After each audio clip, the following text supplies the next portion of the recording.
Good morning, children. Hello, how are you? How are you? Where? Merry Christmas to all.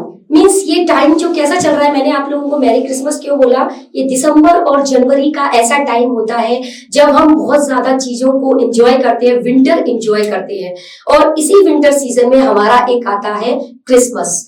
Christmas के time पे वैसे तो माना जाता है क्रिश्चियन लोगों का एक फेस्टिवल है, लेकिन हम इंडियंस भी इसको बहुत अच्छे से मनाते हैं। तो इस इंडियंस ने किस तरीके से यहाँ पर मैरी क्रिसमस जो है एक कहानी है एक जिम मैकपर्सन और कॉनी मैकपर्सन की, तो किस तरीके से उन्होंने एक चैप्टर का नाम है the best Christmas present in the world, इस पूरे संसार का एक बेस्ट सबसे अच्छा क्रिसमस प्रेजेंट। अब भाई उस मिसेस मैकपर्सन को ऐसा क्या बेस्ट क्रिसमस प्रेजेंट मिला, हम इस चैप्टर में जानेंगे। उससे पहले हमें यह भी पता होना बहुत जरूरी है, आप सब लोग मुझको अच्छे से बताओगे कि क्रिसमस पर अभी जस्ट निकला है क्रिसमस, तो क्रिसमस पर हमने क्या क्या एंजॉय किया।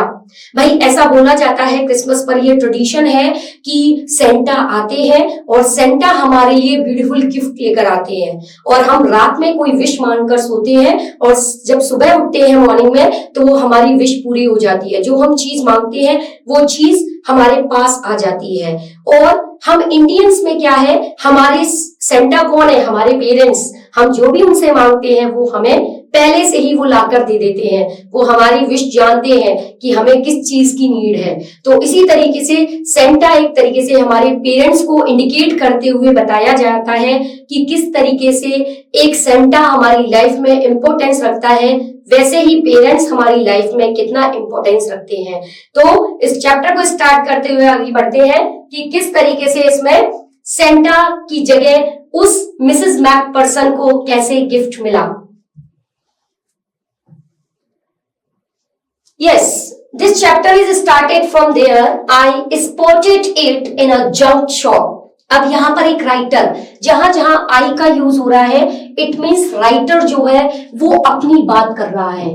राइटर किस तरीके से इस स्टोरी को बता रहा है वो हमें ध्यान से देखना है। आई स्पॉटेड, स्पॉटेड मीन्स ध्यान देना।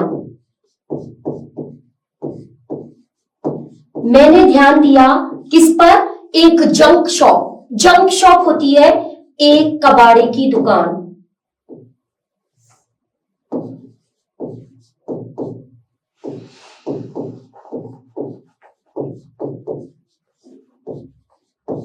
एक ऐसी शॉप जहां पर कोई भी टूटा फूटा सामान, कबाड़े का कोई भी सामान, किसी का जो बेकार हो जाता है वो वहां पर देकर चले जाते हैं। तो उस जंक शॉप पर मैंने ध्यान दिया। वो जंक शॉप कहाँ थी? ब्रिडपोर्ट में। ब्रिडपोर्ट एक जगह का नाम है, एक एरिया का नाम है। और role top desk, role top से मतलब है जो ऊपर की ओर घुमावदार होती है। रोल टॉप से मतलब है घुमावदार, घुमावदार एक डेस्क अपन बोल सकते हैं जिसको, जैसे ऊपर की ओर, जैसे ये देखिए इसमें बहुत सारी ड्रॉर्स बनी हुई है, तो ऊपर को जो मुड़ी हुई टाइप की होती है, तो इस टाइप की हमारी डेस्क बनी होती है जिस पर बैठकर हम अपना राइटिंग का वर्क या कोई भी वर्क करते हैं। तो इस टाइप की डेस्क जो होती है वो रोल टॉप डेस्क कहां पर देखी राइटर ने? एक जंक शॉप में, ब्रिडपोर्ट में। The man said it was early 19th century। The man से मतलब जो शॉपकीपर है, जो उस कबाड़े की दुकान का मालिक है, तो इसको अपन बोल सकते हैं शॉपकीपर, दुकानदार। वो शॉपकीपर किस तरीके से, वो क्या बोलता है? सेड इट, उसने कहा। इट मतलब इस डेस्क के लिए बोला। ये डेस्क इट वॉज अर्ली, ये पूर्व में 19th century की बनी हुई है। 19th century 19वीं शताब्दी। Century you know very well, century 1 century is equal to 100 years। सो यहाँ पर सेंचुरी 19th century से पहले की बनी हुई है। किसकी बनी हुई है? ये ओक ट्री, एक ओक का पेड़ होता है, एक ताड़ का पेड़ जिसको बोलते हैं, ताड़ का पेड़, उसकी लकड़ी आती है। तो अलग अलग टाइप की जो वुड होती है उसके बने होते हैं, कोई किसी शीशम का बना होता है, कोई मैंगो ट्री का बना होता है। तो ये उसने क्या उसकी खासियत बताई कि 19th century की ये रोल टॉप डेस्क है, और ये ताड़ के पेड़ की जो लकड़ी होती है, जो वुड होती है, उसकी बनी हुई है। आई हैड वॉन्टेड वन, अब ये जो विश थी वो किसने जताई? राइटर ने। मैंने बताया आपको आई जहां पर यूज हुआ है वो राइटर खुद बोल रहा है अपने लिए। I had wanted one, wanted means होता है चाहना, वन से मतलब है एक डेस्क जो इतनी सारी वहां पर रखी हुई है उनमें से एक वो चाहता था, उसे जरूरत थी, उसे भी अपने काम करने के लिए ऐसी डेस्क की जरूरत थी। But they were for too expensive, लेकिन वो कैसी थी? एक्सपेंसिव मीन्स कीमती या महंगी, वो इतनी महंगी थी कि उसके बजट में नहीं थी। भाई राइटर था, एक स्कूल बॉय था, एक स्टूडेंट था, अपनी लाइफ में स्टूडेंट था वो, तो वो फार टू एक्सपेंसिव, फार मीन्स अत्यधिक, वो अत्यधिक कीमती थी और उसके बजट से ज्यादा कीमती थी, इसलिए उसने उसके लिए बोला है फार टू एक्सपेंसिव। अब समझ में आ गया भाई, उसने ब्रिडपोर्ट में क्या देखा? कबाड़े की दुकान पर एक रोल टॉप डेस्क देखी और वो उस आदमी जो वहां पर कबाड़े की दुकान का जो मालिक था, जो शॉपकीपर था, उसने बोला ये 19वीं सेंचुरी की बनी हुई है और ये ताड़ के पेड़ की लकड़ी से बनी है। और उसने भी अपनी इच्छा जताई, भाई उसने इतनी क्वालिटी बताई तो उसकी भी इच्छा जागृत हुई। उसने बताया कि भाई मैं भी एक चाहता हूं ऐसी रोल टॉप डेस्क दे, लेकिन जब उसने उसकी कीमत बताई तो उसको लगा कि शायद ये उससे बजट से ज्यादा कीमती है। आगे देखते हैं आगे क्या सोचता है राइटर इसके बारे में। This one was in a bad condition, और ये कैसी कंडीशन में? दिस वन मीन जिस पर उस राइटर की निगाह गई, दिस वन से ये किसके लिए यूज किया गया है?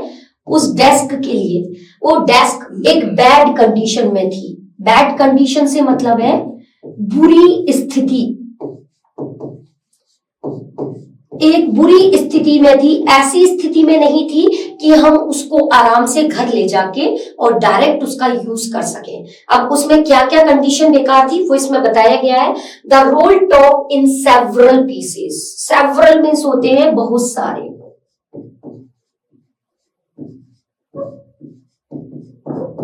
पीसेस मीन्स होते हैं टुकड़े,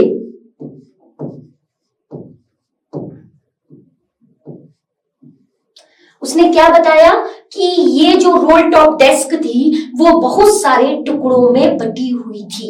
मीन्स इसको जब मैंने अच्छे से देखा तो उसके अलग अलग अलग अलग उसकी लकड़ी के, उसके वुड के पीसेस हो रहे थे।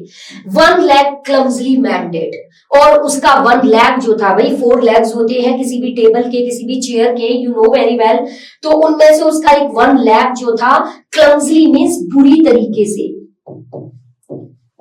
बुरी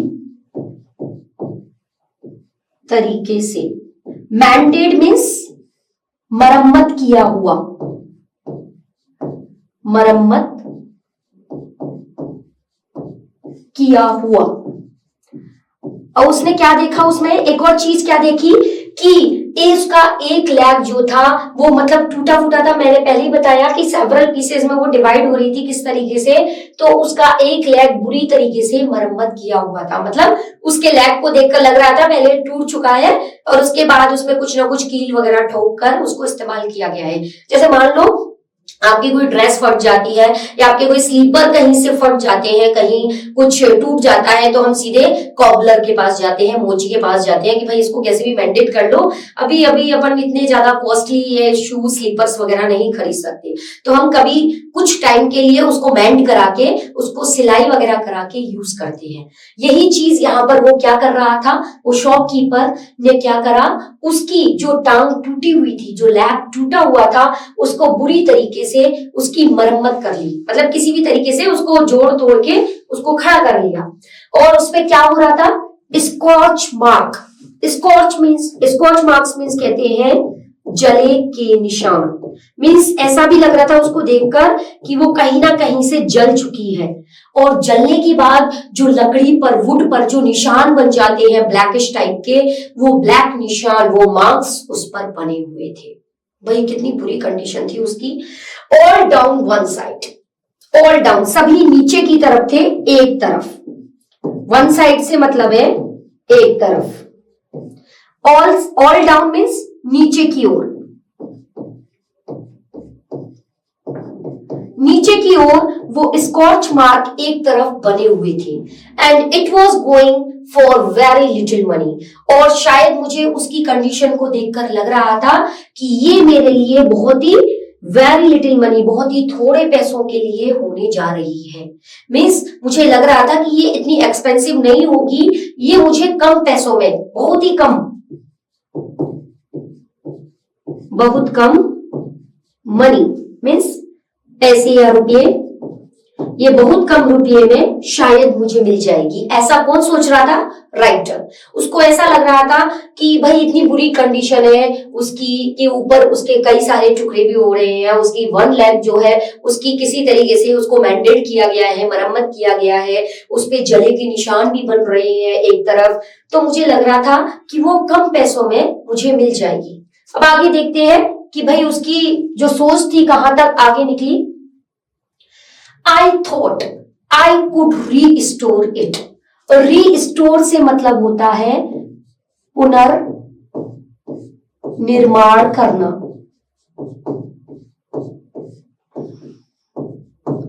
और थॉट थिंक की सेकंड फॉर्म होती है, मीन्स सोचा।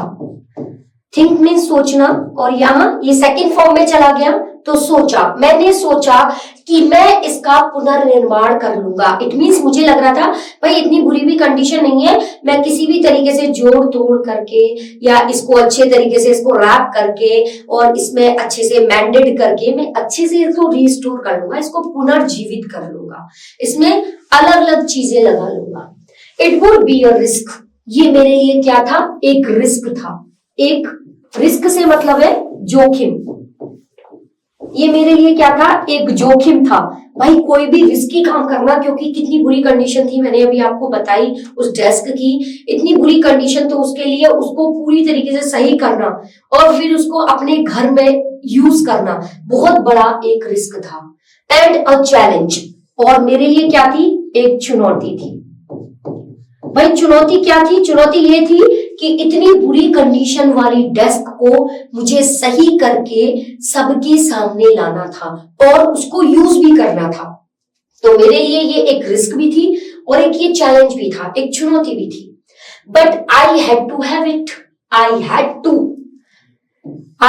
टू हैव टू मीन्स करना पड़ा, और हैड मीन्स करना पड़ा। यहां पर भी ये सेकंड फॉर्म हो गई, तो करना पड़ा, मुझे उसको रखना पड़ा। हैव से मतलब है यहां पर रखना। मुझे इट यहां पर किसके लिए यूज किया गया है? उस डेस्क के लिए। तो मुझे उसको रखना पड़ा क्योंकि मेरे पास इतनी मनी नहीं थी कि मैं एक्सपेंसिव उस ओक ट्री वाली डेस्क को खरीद सकूं, जो कितनी अच्छी लग रही थी, शानदार लग रही थी। भाई अच्छी तो वही लग रही थी मेरे को। कहते हैं ना कभी कभी ऐसा होता है कि पापा मम्मा, हमारा मन है कभी फेयर में जा रहे हैं, मेले में जा रहे हैं, पापा मुझे ये चीज चाहिए, पापा ने देखा टैग, प्राइस टैग कितना है, बेटा ये नहीं, ये वाली लो, ये वाली ज्यादा अच्छी लग रही है। क्योंकि पापा को पता है कि इसका प्राइस टैग ज्यादा है, उसका कम है, तो बच्चे को बहलाने की कोशिश करते हैं क्योंकि पापा को अपनी पॉकेट का अंदाजा है। उन्हें पता है कि मैं अपने बच्चे को किस तरीके से खुश कर सकता हूँ। इसी तरीके से अब वो तो स्टूडेंट था, उसे अपने आप ही मनी इन्वेस्ट करनी थी और अपने लिए ही यूज करनी थी। तो अब वो सोच रहा था कि भाई मेरे पास इतनी मनी नहीं है, तो काम चलाने के लिए मुझे ये लेना ही पड़ेगा, क्योंकि इसके बिना मेरा काम नहीं चलेगा। मैं कैसे लिखूंगा, कैसे अपना काम करूंगा? तो इसके लिए उसको ये रखना ही पड़ा, इसके लिए करना पड़ा। I paid the man. Paid means होता है किसी चीज के पैसे देना। मैंने उसको पैसे दिए, उसको पे किया उस आदमी को। मैंने बताया था द शॉपकीपर ऑफ द उस जंक शॉप का जो मैन है, शॉपकीपर है। And brought it back to my work room. Brought ये फॉर्म होती है ब्रिंग की सेकंड फॉर्म। ब्रिंग मीन्स होता है लेकर आना और ब्रॉट मीन्स लेकर आया। लेकर आया, मैं क्या लेकर आया अपने साथ? उसको वापस लेकर आया। बैक मीन्स वापस। मैं वापस उसको कहां पर लेकर आया? अपने वर्क रूम में, मीन्स कार्य करने का कमरा। मेरा जहां पर काम करने का, इसको एक तरीके से बोल सकते हैं स्टडी रूम। मेरा जो स्टडी रूम था वहां पर मैं उस डेस्क को लेकर आया at the back of the garage. वो मेरा वर्क रूम कहां पर बना हुआ था?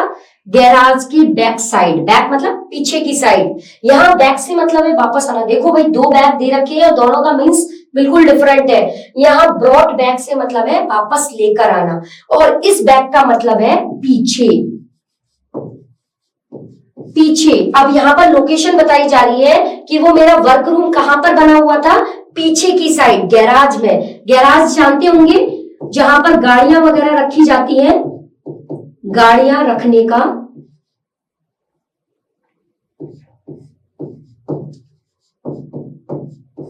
का स्थान। एक ऐसी जगह, एक ऐसा ओपन प्लेस जहां पर हम अपने कोई भी 2 व्हीलर 4 व्हीलर रखते हैं। तो वो गैराज में पीछे की साइड उसका क्या बना हुआ था? Work room. उस वर्क रूम में उसने क्या लाकर रख दी? अपनी डेस्क को लाकर रख दी, जिसको उसको कैसे पूरा करना था? जोखिम के साथ और चुनौती के साथ। इतनी बुरी कंडीशन में वो थी जिसके साथ उसको पूरा मेंड करना था। अब इस कंडीशन को आगे उसने कैसे उसको रिस्टोर किया, कैसे आगे उसको मेंड किया, इसके आगे हमारे इस चैप्टर से जुड़े रहिए। निशान है तो सफलता निश्चित है। Thank you so much.